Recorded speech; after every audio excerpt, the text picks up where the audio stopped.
일상 이것저것 리뷰하는 앨런입니다.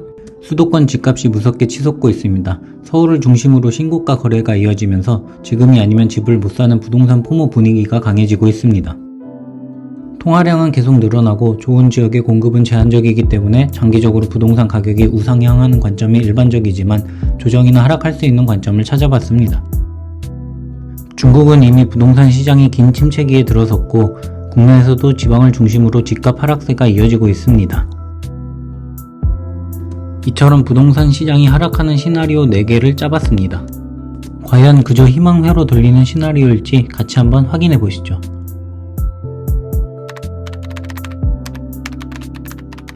첫 번째 시나리오는 청년 실업 증가입니다. 부동산 가격을 결정하는 것은 단순히 주택 공급량만이 아닙니다.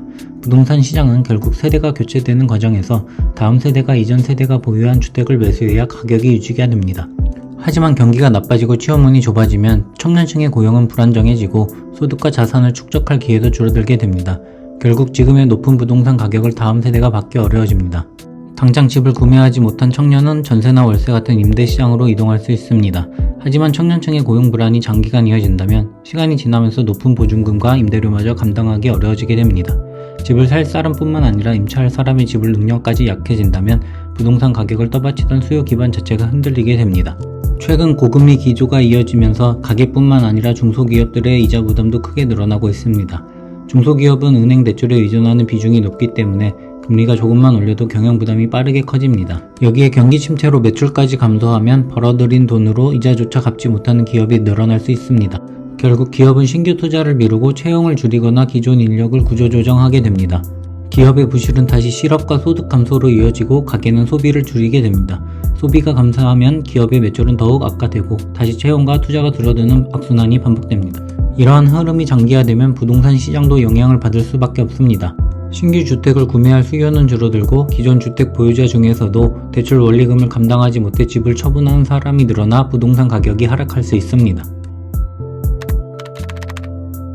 두 번째 시나리오는 인구 감소입니다. 대한민국의 출산율은 오랜 기간 매우 낮은 수준에 머물러 있습니다. 출생아 수가 줄어들면 당장은 부동산 시장에 큰 변화가 없어 보일 수 있습니다. 하지만 시간이 흐르면 이 아이들이 청년층과 경제활동 인구가 되는 시점에 주택을 새롭게 매수할 수요도 함께 줄어들게 됩니다.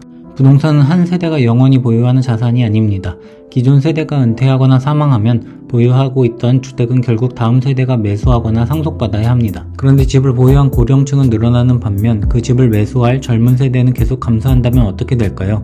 시간이 지날수록 집을 팔아야 하는 사람은 늘어나지만 새롭게 집을 살 사람은 줄어드는 구조가 만들어질 수 있습니다. 지방과 일자리가 부족한 지역에서 빈집과 미분양이 늘어나고 가격이 장기간 회복되지 못할 수 있습니다.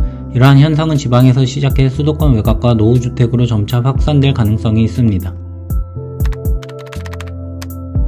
전 세계가 우려하던 대로 푸틴 러시아 대통령이 우크라이나에 대한 군사작전을 개시했습니다. 미국과 이스라엘이 이란을 겨냥해 전격적인 군사작전에 돌입했습니다. 전쟁은 가장 낮지만 발생했을 때 충격은 가장 큰 시나리오입니다. 세계 곳곳에서 발생한 전쟁이 주변 국가로 확산되고 강대국들이 직접 충돌하기 시작한다면 세계 3차 대전으로 번질 가능성을 완전히 배제할 수는 없습니다. 전쟁은 인류의 역사이고 역사는 되풀이됩니다.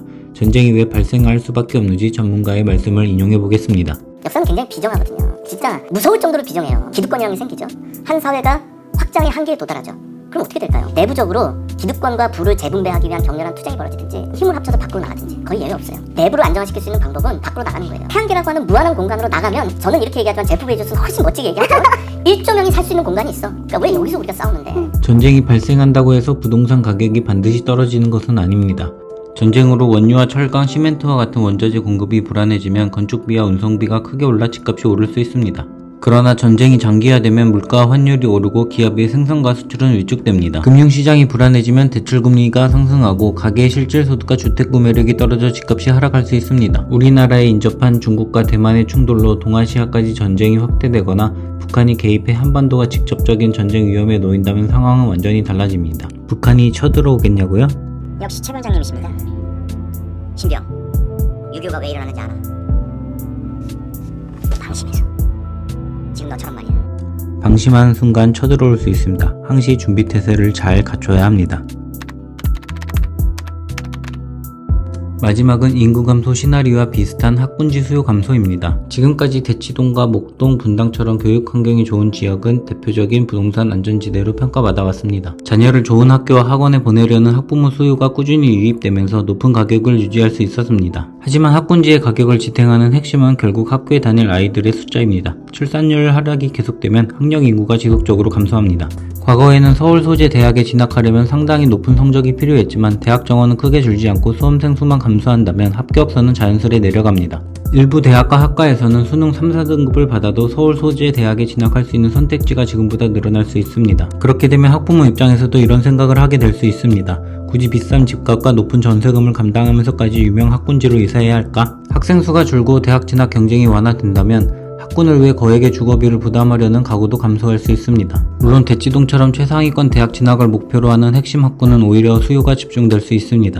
하지만 학군 프리미엄에 의존하던 구축 아파트는 지금과 같은 가격을 유지하기 어려울 수 있습니다. 사교육 대가의 의견을 같이 들어보시죠. 어떤 현상이 말기적 단계에 갈 때 오히려 마지막 불꽃이 팍 높이는 거거든요. 네. 저는 그렇게 보는 겁니다. 왜 그렇게 또 보느냐면 인구 구조를 잘 보셔야 됩니다. 2002년부터 2016년 사이에 출생아 수는 40만 대를 유지하는데요. 2017년생부터 35만으로 떨어지면서 작년에는 24만 9천까지 확 떨어졌어요. 그런데 그 2017년생이 대학에 가는 학년도가 2036학년도거든요. 한 10년 좀 더 남았죠. 네네. 그때쯤 되면 수도권 대학이 미달이 납니다. 지금 대학 정원이 그대로 유지된다고 전제할 때 7등급 8등급만 해도 인서울이 충분히 되면 그렇게 대학 들어가는데 많은 투자를 하는 이유가 있잖아요. 지금까지 수도권 부동산이 하락할 수 있는 4가지 시나리오를 살펴봤습니다. 여러분은 4가지 시나리오 중 어떤 가능성이 가장 현실적이라고 생각하시나요? 지금의 수도권 상승세가 앞으로도 계속될지 아니면 우리가 예상하지 못한 변화로 방향이 바뀔지 댓글로 의견을 남겨주시기 바랍니다. 지금까지 일상 이것저것 리뷰하는 앨런이었습니다.